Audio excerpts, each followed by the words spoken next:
A monster producer is a legendary creature who combines multiple skill sets to dominate their market. Are you ready to dominate? All right, folks, I have 5:01 where I'm at, 4:01 where you're at. I'm in the Eastern time zone today. I'm in actually in Chattanooga working on the new book, Flip the Switch. And I go through a process when I'm writing a book, very similar to an athlete or a boxer. I spend time, today is kind of a day for me to just relax, get some rest because of how hard we pushed in the month of March. So today was the day for me to get to Chattanooga, get my mind clear, get my creativity where it needs to be, find a good place for me to write the book. And this is important because when you write a book, it's important work. And I didn't think like that when I wrote book number 1, 2, or 3. I think I started figuring that out about book number 3. But when you write a book that could impact other people, you really need to take it serious. And you don't need to be casual with it. You don't need to do it, nonchalantly. You need to get yourself in a position where you can write your best work, right? And if you do this 17 times, like I have, it is a true labor of love. Okay, it's not something I look forward to be honest with you. I enjoy the research, Rich, of writing this book a lot more than writing the book. Right, Chris? Like you can't see, but I've got about 50 books that I brought with me, and I have been researching those books, and I've been looking for one thing: predrive activators. What activated the predrive of Bezos? What activated the predrive of anybody that's done something big in the world? And I've read everything from the Bible to autobiographies to self-help to whatever you can imagine, where I'm looking for inspiration to write this book. So it is not like a game. The way I write a book is, man, not quite as brutal as Robert Greene. Robert Greene actually had a stroke while writing the laws of human nature. And part of the reason he had the stroke was because he goes so deep into this book. He for like 5 years, he physically becomes sick writing these books. That's how intense the dude gets. But then when you read a Robert Greene book, you get it. You're like, dang, this dude is so good, right? I mean, you look at how many times Tom Cruise has been injured doing his own stunts in the movies. You know why? Because he's that good, man. So I take writing a book very serious. I did not used to do that in book 1, 2, or 3. It was just something I thought I did. But as I begin to write books now, I don't write books unless I think it can significantly move the needle in the world, not just in a person's life, right? In the on planet Earth. Okay. And so that's a very important thing to do. Every time I speak, that's a very important thing. I'm not nonchalant or casual with it, because I really know the impact that it can have in a person's life. So as you're writing your book and as you're working on your book, I just want, a lot of people ask me about my process for writing a book. I go into the woods, man. Meaning I literally go away, I get to myself, I spend a lot of time in reflection. I listen to a lot of things. I don't make myself write. I literally may go, I may start tomorrow and go for 6 straight hours without writing one word. And then I may get a blink of inspiration, and then I may write for 12 straight hours through the night. Okay. And so that's how I do it. And I write linear, meaning I've got a big concept, and in this book has 18 chapters, and I write the book from start to finish.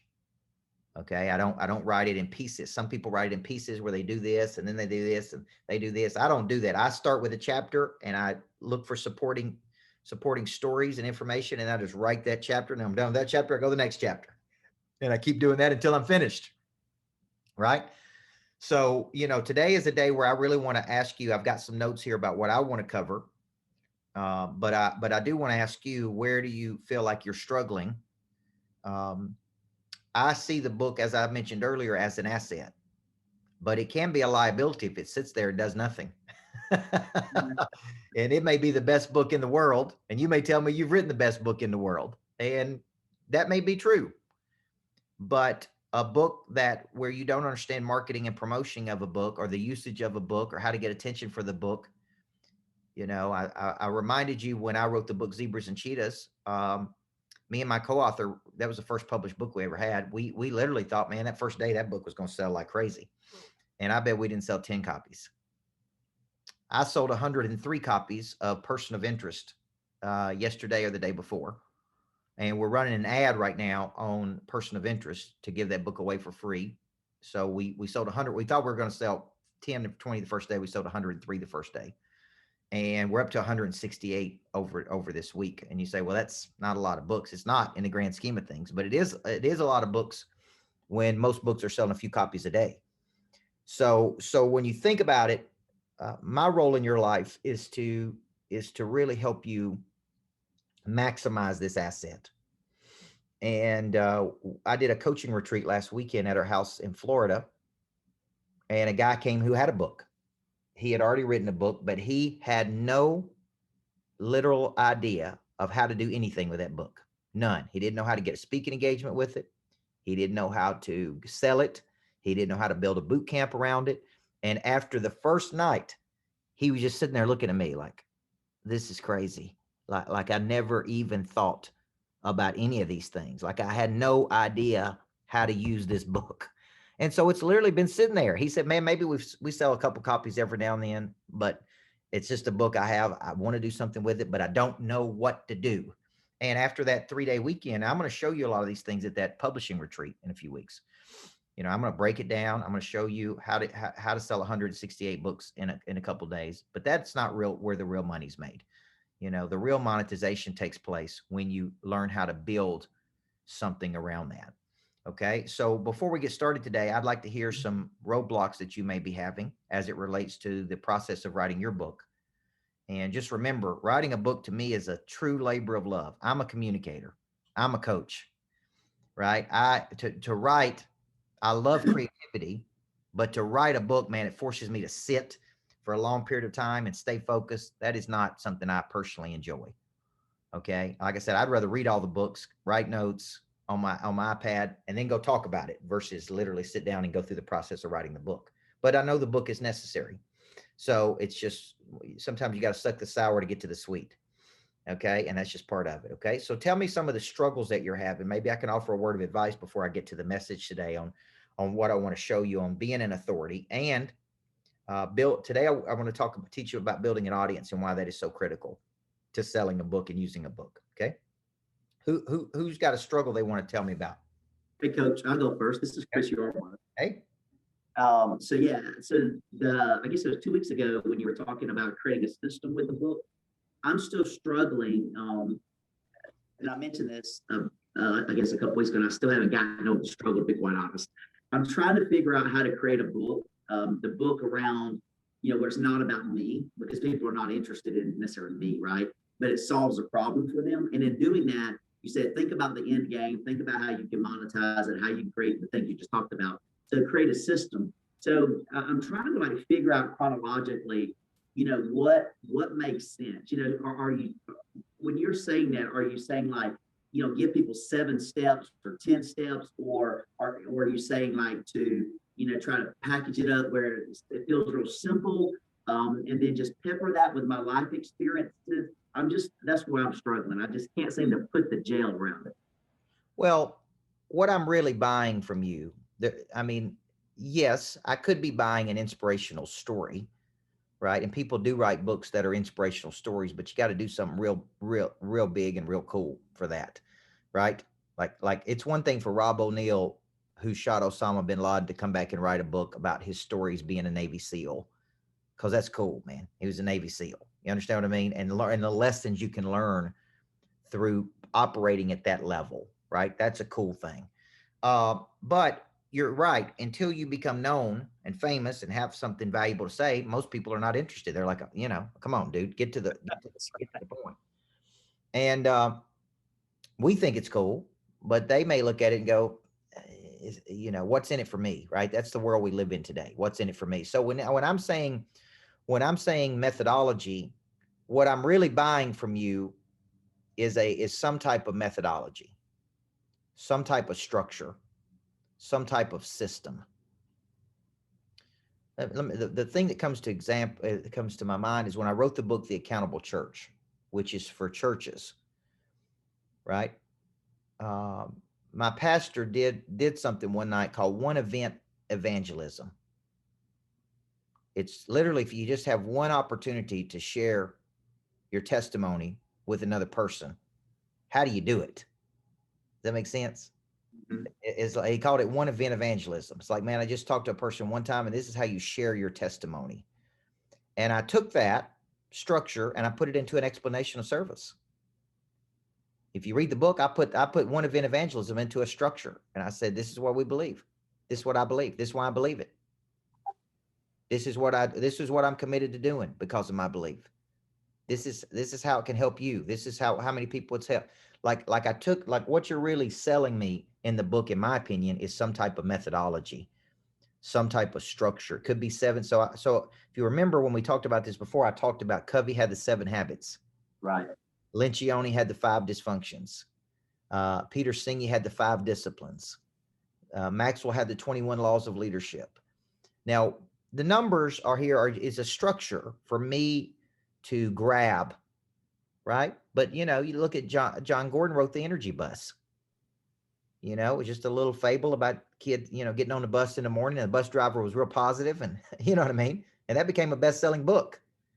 But it was a concept. You see, people could go to work and say, "Hey, Mark, get on the Energy Bus," right? Get on the Energy Bus with us, right? We don't see that's something that people talk about. Okay. Now, to give you one more example, Chris, I was on the phone with Tony Alessandria today. Tony Alessandria created the DISC profile. He's the founder. He's the father of DISC, and he created all kinds of tools and strategies. And I said to Tony, I want to create a predrive assessment because I'm writing this book called Flip the Switch. And what I really want to know about a person I hire is how much predrive they got. Right? The personality is important. How you communicate with them is important. The DISC is important. But what a guy like me wants to know is how tough are they? How tough is the person I'm hiring? Right?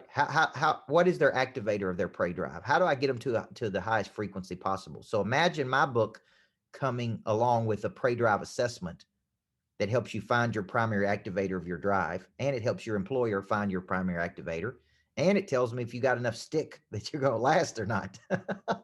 Right? Like it's not going to get tough and you're going to quit. Like that's what a guy like me wants to know. Now, Tony was fascinated by it. He's like, man, this is fascinating. And I said, if I send it over to you, can you put it into a methodology that we can quantitatively, not qualitatively, quantitatively measure it? See, that all be in my book. You see what I'm saying, Chris? So I'm thinking about the end game, Chris. I'm thinking about companies all over the world buying my book for their people. I'm thinking about managers using my predrive assessment. I'm thinking about, you see what I'm saying? Now I'm thinking different than when I wrote my first book, which I didn't even know what I was doing. I was just writing it, hoping somebody would buy it. And here's the funny thing, nobody did buy it. And so my point to you is now 17 times into this, man, I'm figuring this game out. The book is an asset. I'm thinking about selling how do I sell millions of these? Well, how many managers are there in the world? How many companies are in the world? See, what they're really buying from me is a unique methodology. I told Tony, I said, this is different than the DISC. This is a new way to look at motivation by activating the predrive in a person. This is a vernacular that's never been used in humans. You understand what I'm saying? Right. That's the uniqueness of it. Okay. So I want you thinking, if Coach Burt buys your book, what am I gonna take away from it that can help me? Right. And if it's just a story, maybe it inspires me, but maybe I need some meat. Mm-hmm. There's 3 really, steps. There's you're 5 trying to create something that people can execute on, right? I mean, That's right. there's okay, I got you. And in doing that, Coach, we're less interested in like our personal story, but our personal story can create maybe a level of validity around it because we can say, well, it's worked with us, but not really, create an infomercial around me, right?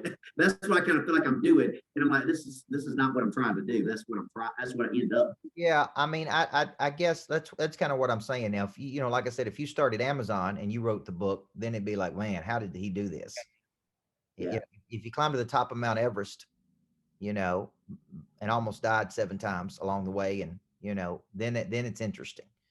But if you've just been, I mean, like, uh, just because I won a championship, some people don't even, there's like, okay, so what, man? What have you really done? Now, if I built $100 million company, then they'd be interested.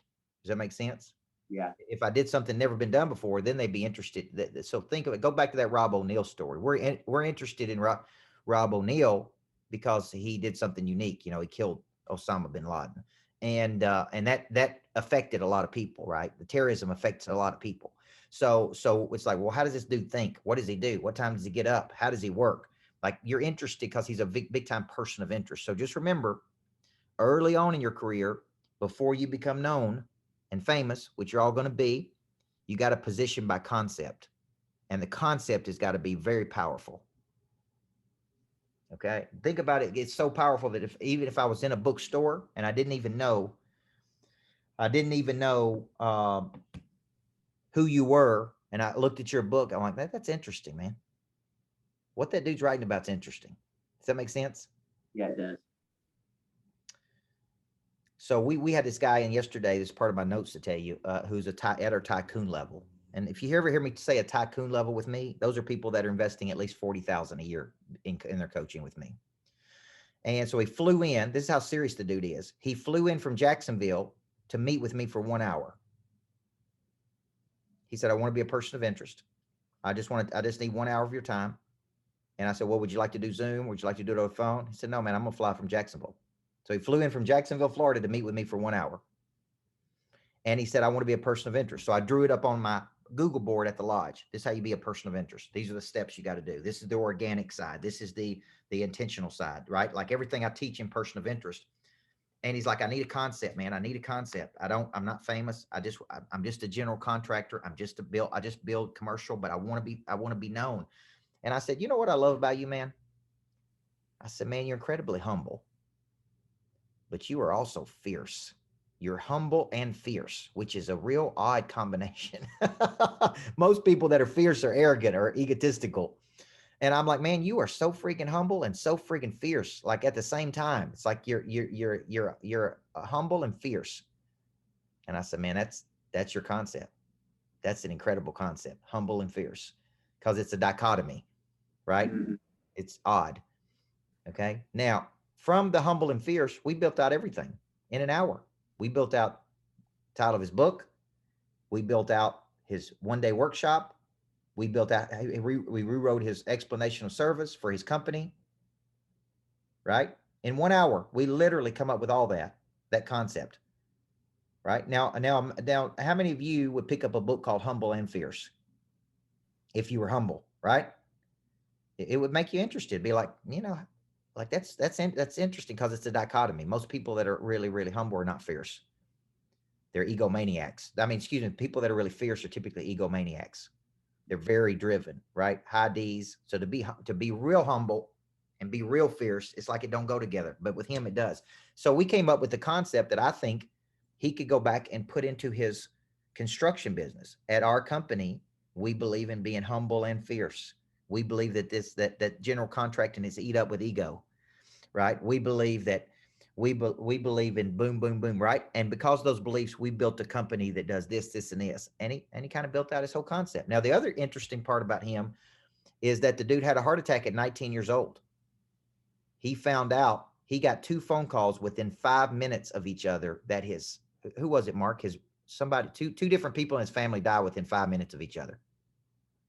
I can't hear you. You got your mute up. I can't remember who those people were, but it's an incredible story. His heart rate went down to 21 beats a minute. His wife had to wake him up by shaking his feet. Yeah, 19 years old, the dude had a heart attack. So he's got a pacemaker in. And so he went through 2 different bouts of depression. I mean, he hired a nutritionist to force him to eat because he wouldn't eat during that period.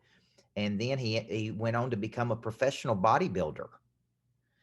And then he left that to become a contractor. So, he's really got 2 different really cool concepts. He's got this 21 beats concept, right?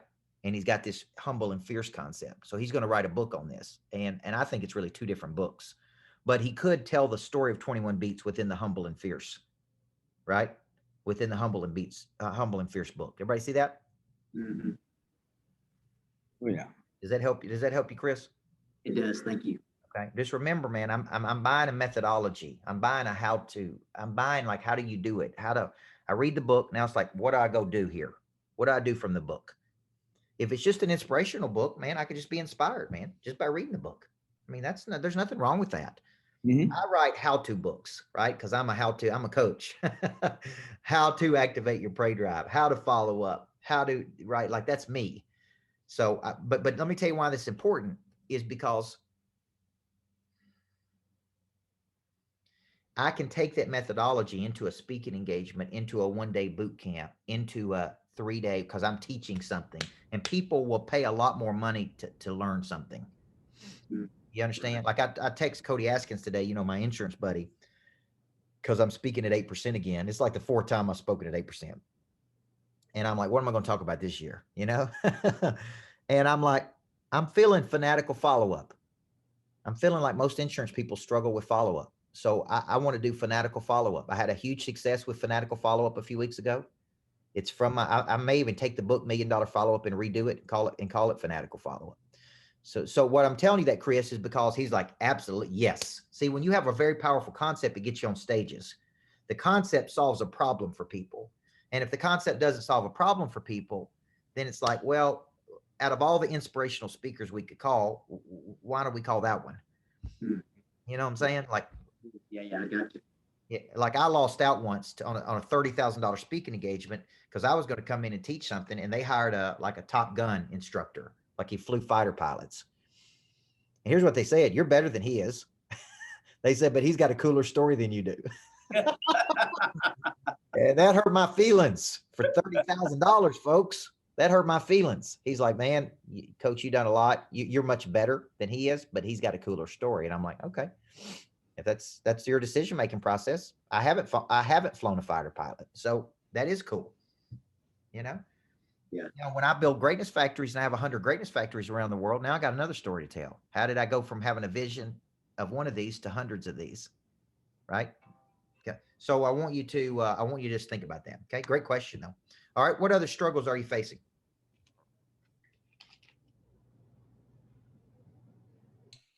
Coach, I'll go.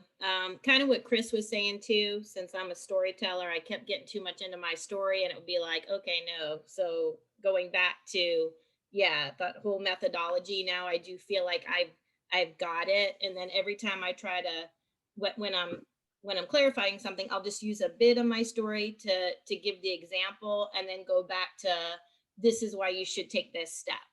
So I'm getting clear. But another thing I've been struggling with is, besides like the money I invested into, the monster publishing, I don't feel like I was being held accountable. So like I liked last week, Andy was like, hey, where are you at in your book? And I was like, I wrote the intro in chapter 1, but I have a really good outline. And he was like, you need to have this much written before next week. Can you do that? And I was like, yes. And then I'm going to send it to you. I'm going to email it to you. Like I need that accountability because I have been, super busy. Everybody has excuses, but, and I've been, doing really well with real estate and but I was like, but I need to finish the book. And so I do want you to, when I see you at the lodge, I'm going to have a finished book. And if I don't, hold me accountable. Yeah. And let me speak to that. I have a really interesting philosophy on accountability, and Mark has heard me say this. The only lasting form of discipline is self-discipline. And the reason I say that to you is, if I called you once a week, Rachel, and said, where are you on the book? A, you could lie to me. B, I say, what are you going to do the other 167 hours when I'm not with you? Because I'm not going to be with you 160, right? Like here's where I want to get each one of you to. I want to get each one of you to the point that this work is so important. I, like you, I'm very busy, and but I have a deadline on this book. Okay, Rachel, I have a contract from McGraw-Hill that says this book has to be done by May 1st. If not, it jeopardizes my contract. So at some point I got to say, look, it don't matter if I feel like it. It don't matter how many speaking engagements I got. It don't matter how much is going on. I have to finish this book. It don't matter. I got 2 kids. It don't matter if I got a wife. It don't matter if I got, a sick family member. Like that's what the contract says. And that's what I got to deliver. So I want you guys to start treating yourself like that, because one day, once you go through this process, you may sign a publishing deal with someone, and your book may be out in every bookstore and airport in America. Right. And I want you to start treating yourself like that before you get there. I was a freshman basketball coach, and I had a desire to be a head coach. And one night I wore an outfit. Mark's been in the clothes business. Mark, I wore a pair of khaki pants and kind of a slouchy sweater. And it didn't look bad, but it didn't look good. And after the game, the men's coach, not even my boss, the men's basketball coach, because I coach girls, called me over there. And he said, "Hey, come here." And I went over there and said, "Yes, sir." He said, "You want to be a head coach one day?" I said, "Absolutely." He said, "That don't ever wear that outfit again when you're coaching." He said, "You look sloppy and you look slouchy, and you got all the talent in the world. You're going to be somebody one day, but you didn't look like somebody today, man."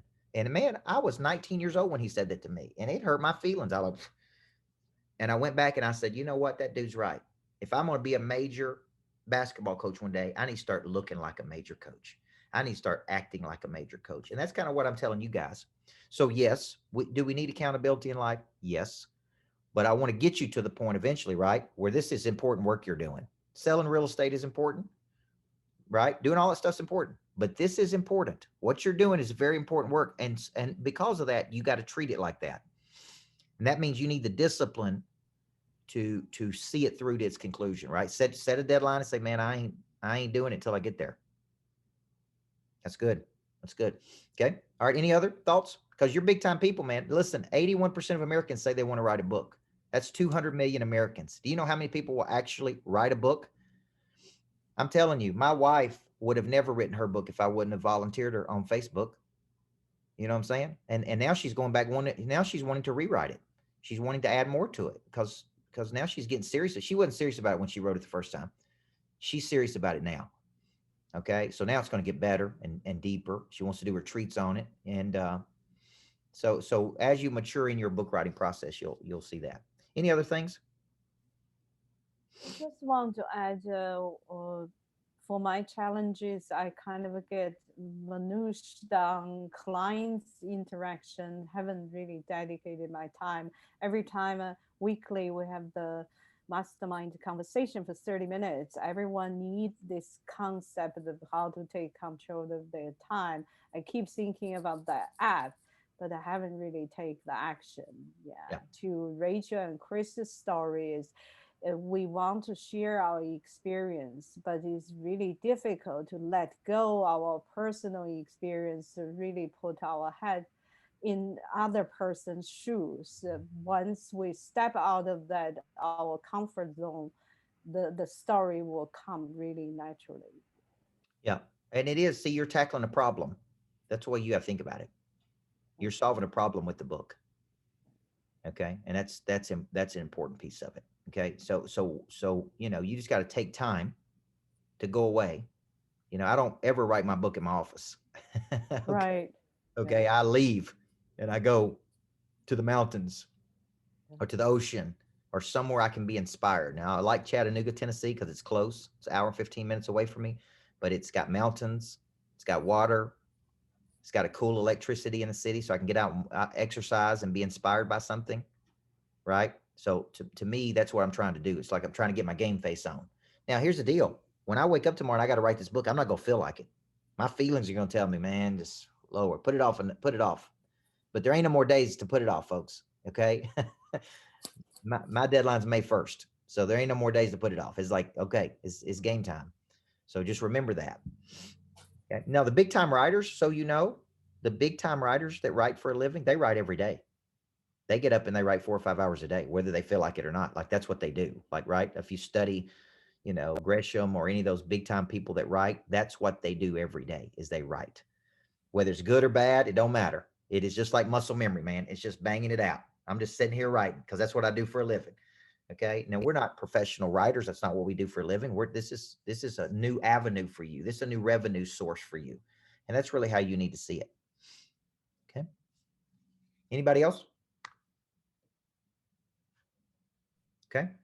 All right, I want to talk a little bit tonight about the business of the book.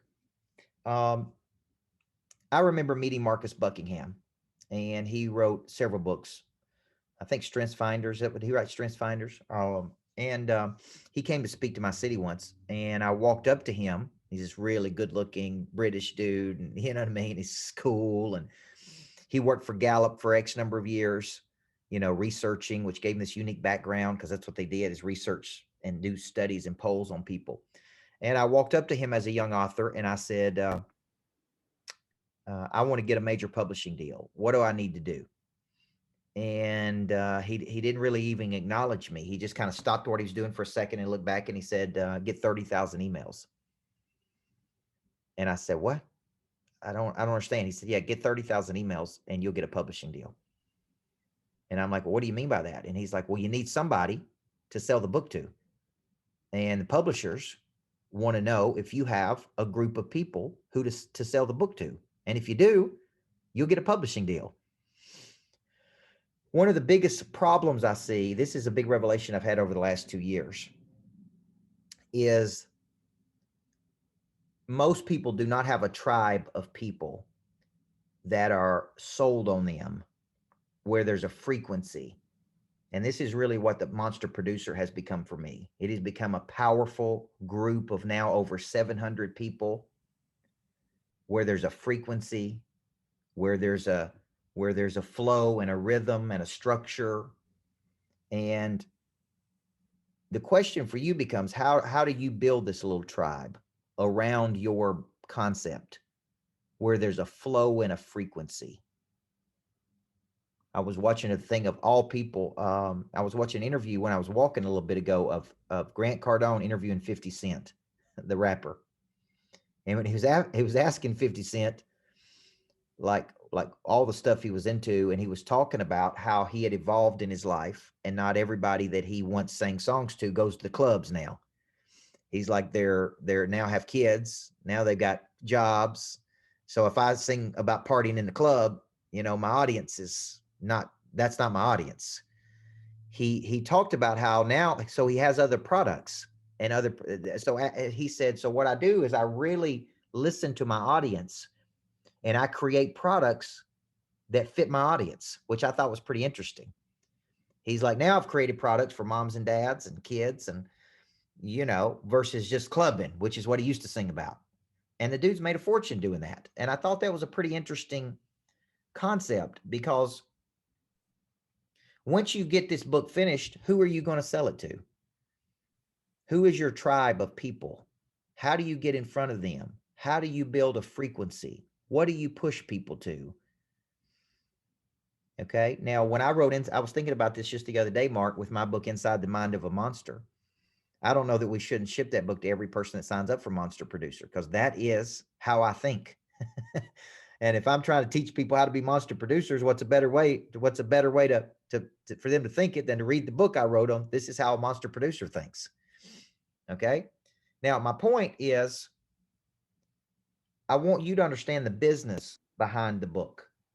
And the business behind the book is, you really need to build an audience, and you really need to do that prior to the book coming out.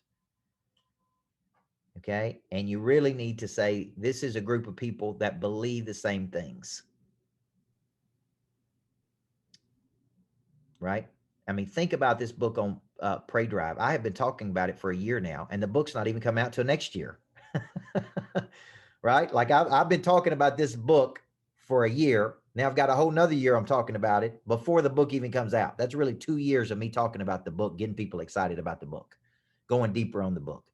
And what I'm doing is I'm building a tribe of like-minded people that when the book does come out, they can buy it, and we can do things on it, right? And it can go deeper on that. So how do you build a tribe of people? Number one, I think it literally starts with the explanation of service. People do business with other people that believe the same things they do, right? And so you got to get clear.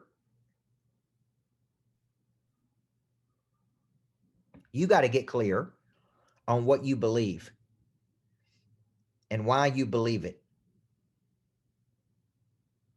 and what this book and why you're writing this book. And who is the book for? Right? And how is this book different?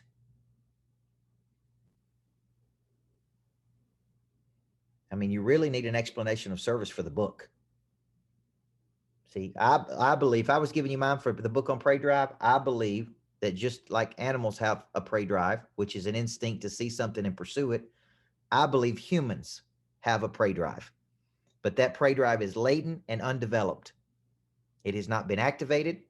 There is not enough persistence, and there's not enough intensity.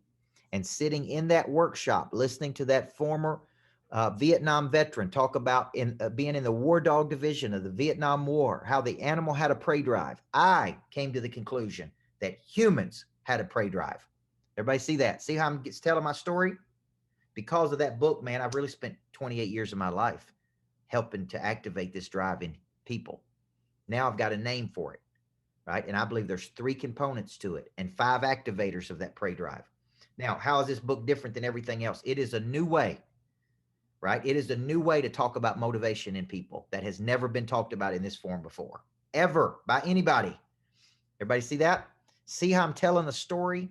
And what I'm doing is saying, hey, man, if you're interested in activating your prey drive, get on over here. Got a private Facebook group that's open to the public. Come on over here and get involved in it. I'm going to be doing weekly prey drive meetings.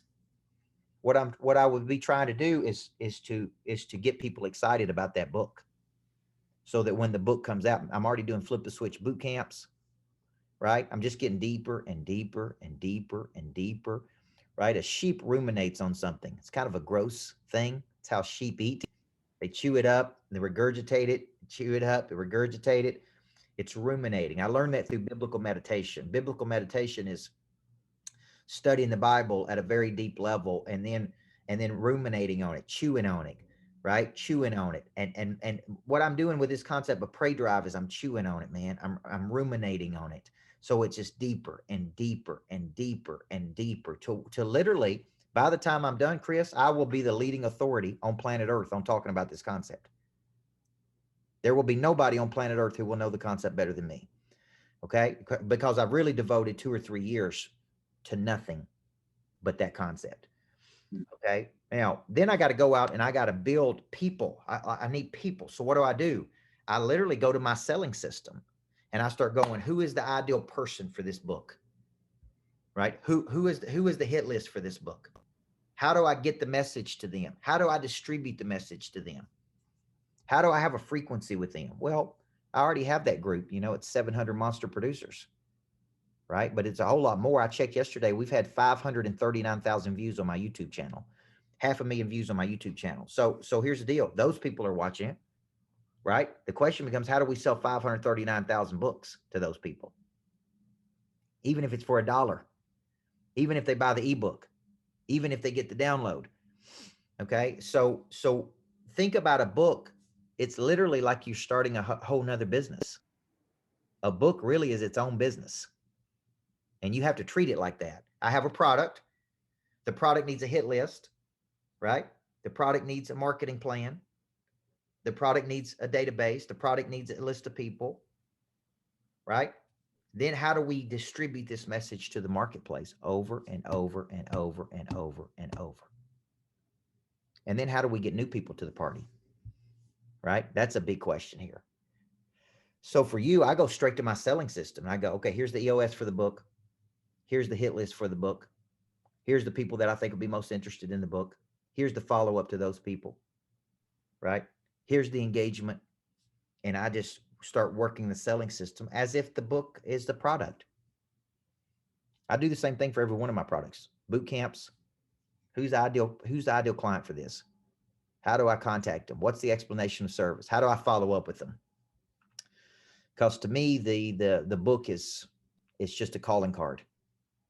I mean, I want to put it in the hands of managers all over the world so that companies are bringing me in and maybe paying me $1 million to activate the prey drive in their people. Right? Like that's what I'm using this book for.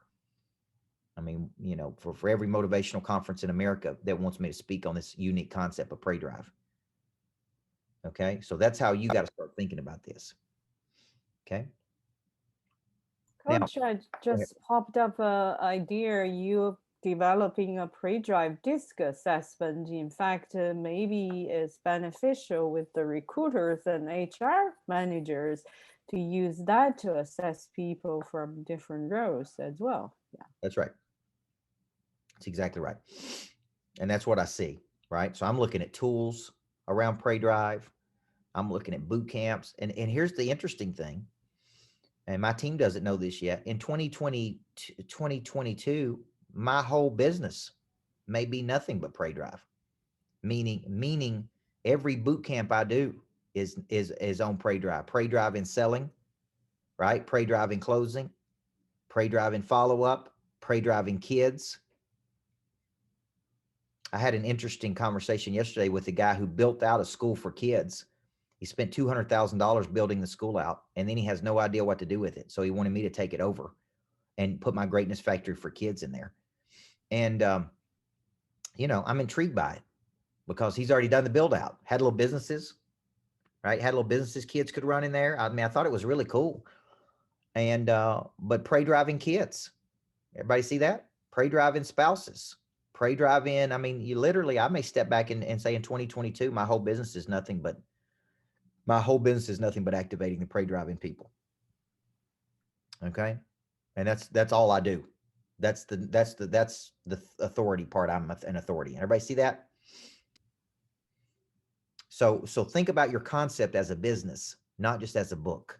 And when you start thinking about it as a business, not just as a book, then like think about Rich Dad Poor Dad and how they built a global brand around a book. Okay. They didn't, and they didn't know that, by the way. I mean, you know, Lynn was there with me in Scottsdale with Sharon. The name of the company was Cash Flow Technologies. They had no idea Rich Dad Poor Dad was going to be that big. Right? They thought they were writing a brochure for the board game Cash Flow, and they end up writing a best-selling book called Rich Dad Poor Dad. But then they did Rich Dad Global. Then they had Rich Dad Everything, right? Rich Dad, you know, then it's rich kid, poor kid. Then it was, you know, so they built literally a whole business around the concept. That's how I want you thinking. And if you don't, I think you're going to, unfortunately, I think you'll be disappointed. Some of my books, like The Accountable Church, I think is a great book. I think it's a book that's desperately needed right now by churches, but I have not put enough attention on that book. Right. And like how to get it in front of pastors. And, you know, now pastors are like coaches. They can be incredibly stubborn. And trying to tell them how to run churches, you know, it's like me trying to sell a book to coaches. They didn't want another coach trying to tell them how to be a better coach. So it's a real interesting group to try to sell something to, especially because I'm not a pastor. So their first guard is, well, you know, I ain't listening to a person who's not running a church tell me how to run a church. And I totally get that. I really do. Although I've been a churchgoer since I was 4 years old. I've been in church since I was 4. I mean, I have some observations, but I am an expert and I have studied engagement at a very, very high level. And I think that's what churches are lacking right now, how to engage with people and how to keep people engaged. So that's what I bring. It's like vujade. Deja vu is where you bring something, you know, you've heard it before, right? Well, vujade is where you bring a new perspective to an old way of thinking. And that typically never comes from anybody who's inside the frame, right? It takes other people to say, hey, have you ever thought about this? Think about the dude who called the housing crisis. He wasn't even a mortgage person. He was a doctor who said, man, this thing's about to bust. What did everybody say? No, it's not. You don't know what you're talking about. You're not, right? You're not in the mortgage business. He's like, I'm telling you. They were inside the frame. They couldn't see it. So that's what I'm doing for pastors. Now, one pastor gets a hold of that book, literally one major pastor, and uses that book to turn a church, to get a church going, and that thing will take off like crazy. I'm telling you. Okay. All right. What questions do you have about this? Coach, I give you examples. Last week you did this 3 days pre-drive thing. Yep. It was really helpful. I got several of my circle people there. So I give you an example. Debbie Bowman is the Avia coach. she got a $1,400 stimulus check. I said, hey, Debbie, you really need to have a conversation with the coach. She's still there thinking about it. The other two people is one of the producers. She's got minutiae on the clients taking time. Rebecca Davis is a top monster producer. She said she's been in your program for 2 years. She never showed up. When I said, who have your time today? She flipped out. She said, why you keep giving me those information? So it's everyone had their thing. It's most important to bring them to the conversation. Then they can sit there and listen. Yeah. Yep, that's right. Well, you know, you can't learn it if you don't show up. Right. It is the responsibility of the learner to take full advantage of the teacher, in my opinion. When I pay for something, I make sure I get my money's worth out of it. Okay. That's my personal perspective. Okay. They might need you a personal conversation with Mark together. That's right. Totally agree. So your assignment here now, raise your hand if you're coming to the publishing, the 2-day deal with me at the lodge. Okay. All right, good. And we will record that. So Doug, we'll be able to get you a copy of that. And listen, I'm going to draw this up. I think many of you, if you're like me, I'm a visual learner and an auditory learner. So I'll draw a lot of this stuff up. We will tackle monetization, coaching programs, how to use the book, how to build a business around the book. I mean, that's really going to be I'm going to kind of help you tie all this together to really take this book and do something with it, do something valuable with it. Okay. And if you can't get it in people's hands, folks, you can't help people. That's really what you need to remember is it's only as good as your ability to market it. Right. Okay. How many of you have ever read a bad book before that sold a bunch of copies? Yeah. It's because they knew how to market it. Some books are what I call great concept books, but they're bad. They're not good books. Right. Like I read so many books that some of them are just incredible concepts. I'm reading a book right now on lifespan. It's a doctor who basically says you don't have to age. Although we do age, you can age, gracefully. You don't have to have a terrible quality of life when you're older. You know what I'm saying? It's a pretty fascinating book because he wrote this book because he watched his aunt, one of his favorite aunts, age. And it was really hard on her when she aged, right? Like her whole life just went downhill. So really she lived 10 years of her life in such a bad state. It was almost like she wasn't even alive. And because of that, he went to work on studying how you can age in a way that it's not, you don't suffer. Right. And that's what the book's about. It's called Lifespan, which is a fascinating concept. Everybody see that? I mean, that's an interesting concept for people to do. Now he could do workshops on that, boot camps on that, retreats on that. I guarantee he could sell that. Okay. You tell me how you can live to be 120 or 130 and still be playing tennis at 110 years old. Then I'd go to that workshop. How many of y'all would go to that workshop? Yeah. I would. So here's the deal. The dude picked something that's really interesting to people: aging, dying, it's extension of life. You know what I'm saying? Like he picked a real fascinating subject, but he's a doctor. So you got to really think about these things. And I would tell you, I did not think about these things early on, guys. So that's really why I'm trying to tell you, you need to start with the end in mind and work backward from the concept. Okay. All right. Any other questions? Just want to make a comment. A British group of people say if we don't have pollution, or cell death, our life expectancy is over 1,000 years. So, Coach, you're only reaching 140. I love it. I love it. I love it. I love it. Okay. Well, thank you guys. Thank you for everything. Thank you for being coachable today. I look forward to seeing you. We're literally just a few weeks away from that. Looks like about 14 days away from that at the lodge. That'll be a great experience. You'll really enjoy, that time with me. And I think I'll bring something of real deep value. It's intimate. I think we've got about 20 to 23 people that are going to be there. And so it'll be really nice and really intimate, and it'll be just a really great experience for you. So thank you for that. Absolutely. Okay. Looking forward to it. Thank you so much. Okay. Thank you, guys. Yeah. Thank you for encouraging us. You got it. I want to see that book done. I'm going to do it. Yep. Thank you, guys. All right. Have a great day.